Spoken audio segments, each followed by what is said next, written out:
through the 50. It may not be a goodbye to the Swansea.com stadium, at least not yet. The move to St Helens will happen. Adam Beard, his last action here. His home will now be the southwest of France. But the Ospreys, after a couple of disappointing setbacks, have bounced back in style. Final score at the Swansea.com. The Ospreys have beaten the Dragons by 57 points to 24.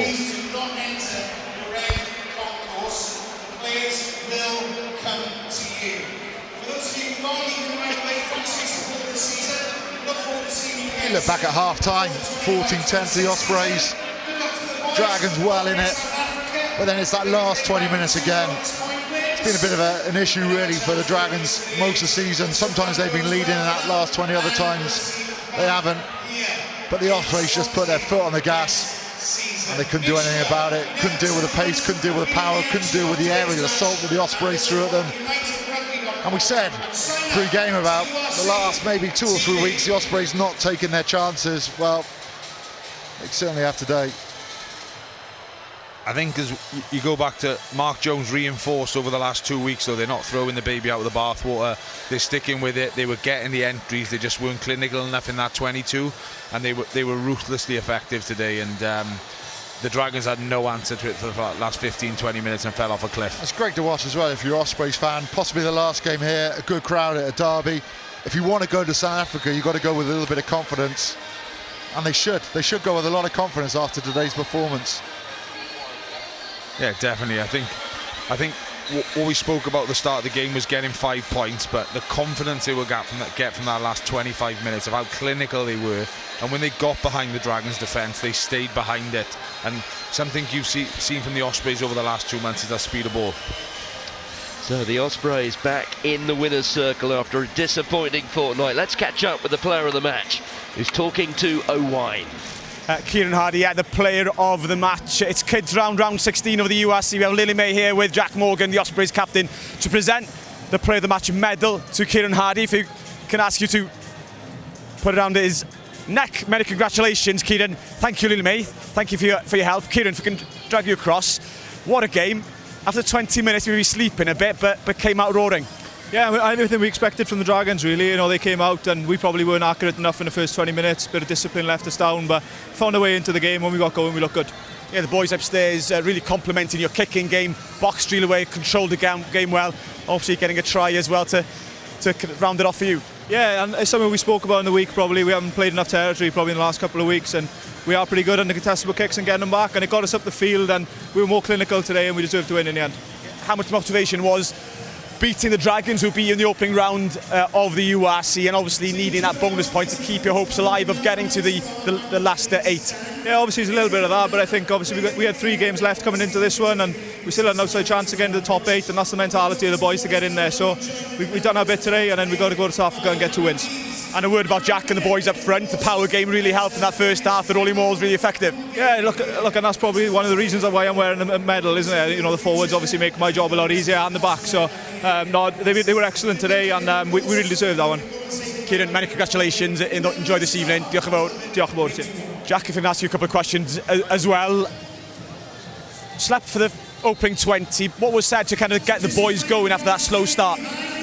Oh, yeah, well, we knew that Dragons were going to come out firing as well, and they did that. It's a derby, and you know they brought a lot of edge into that, and we knew it was going to be an arm wrestle at the start of that game. So I think the message was as well about that discipline. We probably gave a couple of penalties away and opportunities for Dragons to come into our half and put a little bit of pressure on us. So yeah, that was just the main message, and just stick it to us.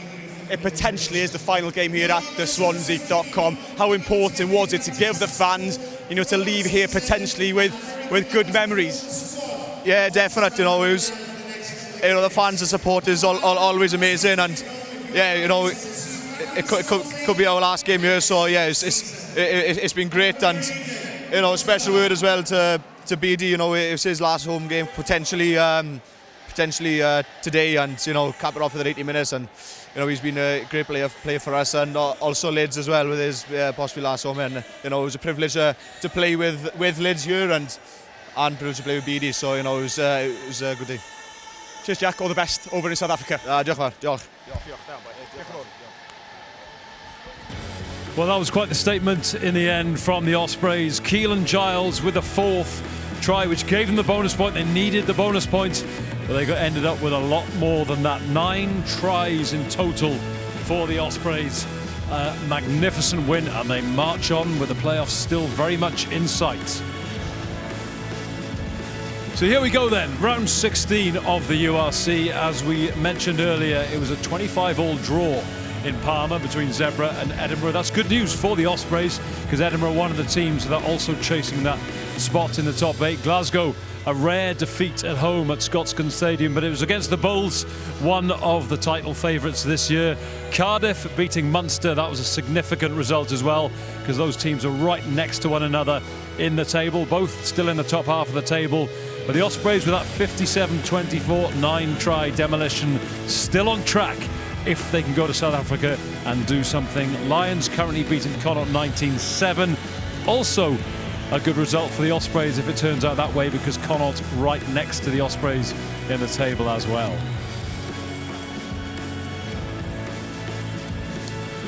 So the top 4 has pretty much remained the same for the last few weeks and will likely do so. Leinster, Glasgow already through to the quarterfinals with home advantage confirmed. Sharks will be chasing that home advantage as well. And then Cardiff retain their place in 5th. Benetton still very much in the mix in 6th. Munster 7th, and the Stormers making up that 8th spot at the moment. But if we see the bottom half, we'll see the Ospreys have climbed. They're in 11th place. They were 13th coming into the weekend, locked on the same points total as their arch rivals, the Scarlets. Scarlets, of course, hosting Leinster in about 20-30 minutes time at Parker Scarlets. But there is Mark Jones. He'll be absolutely delighted. It was, of course, misery for the last couple of weeks. That defeat to Lyon in the quarterfinals of the Challenge Cup, followed up by the Judgment Day defeat to Cardiff, but his team right back on track now. 57-24 against the Dragons here in what may well be the last ever game the Ospreys play at the Swansea.com stadium. Shanks and Scott have rejoined me. As a former Osprey, Scott, it doesn't come much better than that, does it? I thought it was a class way to send the boys that are leaving off. And I just thought they were so clinical second half. We spoke pre-match about the last couple of weeks they've been playing too deep and hadn't been ruthless in the 22. They were everything in the second half. Every time they got behind the Dragons, they were playing at the line, and when they got behind them, they stayed behind them. But they didn't go away from their DNA either. They used their maul to get them, the momentum to get them so far away from the Dragons, so they had the ability to express themselves. And you made the point in comms there, Tom. If you go into South Africa, as they are, to play 2 games, you want to go with a bit of confidence, and 9 tries and 57 points is going to fill you with confidence. Yeah, they needed that. They needed it after the Lyon loss, after Judgment Day loss. They needed something to feel good about. So you can go into South Africa, little tour, 2 games with full of confidence. It makes a massive difference going in with a win, because it's tough places to go. And you'd have to say, you know, it could be achievable. I think they're going to need maybe 6-7 points out of 2 games, which is tough. But you want to do it when you're flying and you're full of confidence, and they should be, and rightly so. Absolutely. I think Mark Jones is here. He's going to come and say hello. Okay. Cheers, buddy. Okay. Congratulations, Mark. Well done. Well, Mark, we came into this game wondering what might happen. What did happen was an emphatic victory, 9 tries, 57 points, and pretty much an all-court display. You must be delighted. Yeah, I am delighted. Of course you are. You know, you win we lost the derby last week and it hurt, and you win one this week and it feels a lot better. I'm delighted for the group. I'm delighted for Beardy, you know, and him in particular taking the field today. Boys owed him a performance out here in front of his family and his children, etc. I'm delighted with the execution in the second half. You know, we huffed and puffed a bit in the first half. We knew the contact area was going to be crucial, but it's, you know it's coming, but you just can't stop it. And we needed to be better there. And once we tidied that up at half time and we got a bit of a look at them, I think we knew where we could get some dents. And I thought the boys were immense at action in what we talked around. You know, well, you did talk pretty much about maybe the lack of efficiency in the red zone last week on Judgment Day. That was obviously a massive improvement today. There were so many times when the minute you got into the 22, ruthless recycling of the ball that usually resulted in tries. What sort of tweaks did you make during the week to achieve that?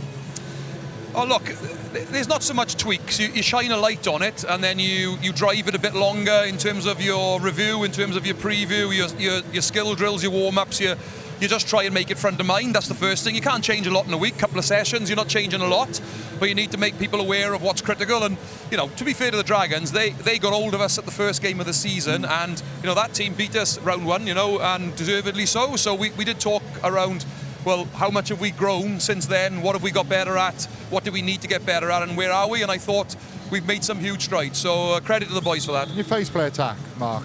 Leon and probably Cardiff, you struggled a little bit in attack. So much better today, especially off kicks. Has it been a big work on, or is it just a bit more time together? What?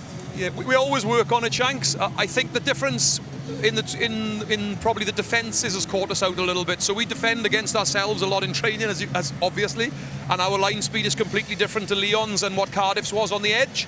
We played deep, we played passive, we played sideways a lot in the last 2 games, and the defence managed us. I thought today we played through more, we engaged the defence more, and you can see a few clips here now around the work of our forwards here now. So they're right in the defence right in the teeth of the defensive line there. They're not able to make read, Shanks, and we're able to sit defenders down and get one-on-ones, and we put a lot of work into it. And you can see a bit wider as well, not so much off 12. You seem to play a little bit more off Bosch off at 13 as well, just trying to get on the outside of the Dragons a bit more. Yeah, and it does make me smile when I hear people like yourself and the other commentators talking about we're playing between the 15s.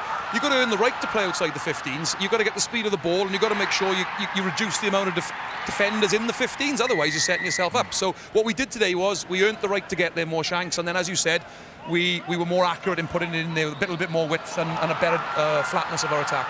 I loved in the week where you said about it's if you can't get into the red zone is the issue, not about getting in there, and you got in there multiple times last week, and that's something which transfers to the players, isn't it? And hearing those messages in terms of your approach work's been really good. You just weren't clinical over the last 2 weeks, that's all. Yeah, thanks, Scott. You've got to be so careful, mate, around your language, because all right, we've lost the last 2 games, they're the facts, and they've hurt the most because, Judgment Day is a big day for Welsh public and our players and our derby, and you've got a chance to go to a European semi. You don't get those games right, and all of a sudden everyone's just remembering that and measuring you by that. Got to remember the work the boys have done previously, certainly since I've sort of come into this role. Some of the mindset change and the accuracy around the attack has been awesome. We were better on defence today.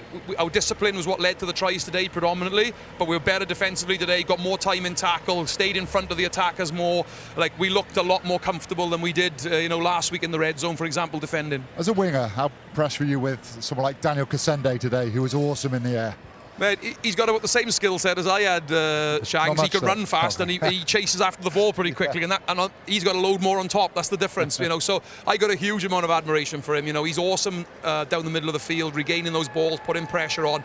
But his defensive work's relentless in the air. And I got to say, Keelan Giles, his aerial work over the last 18 months since I've been at the club, the way he's grown that part of his game, he looks the real deal. He looks a top-class attacker, and I'll be surprised if he's not around a tour in the summer, because he's right at the top of his game. And it shows the importance, Mark, of the aerial game. I think at least 2 of those 9 tries came from Kasende plucking the ball from the skies.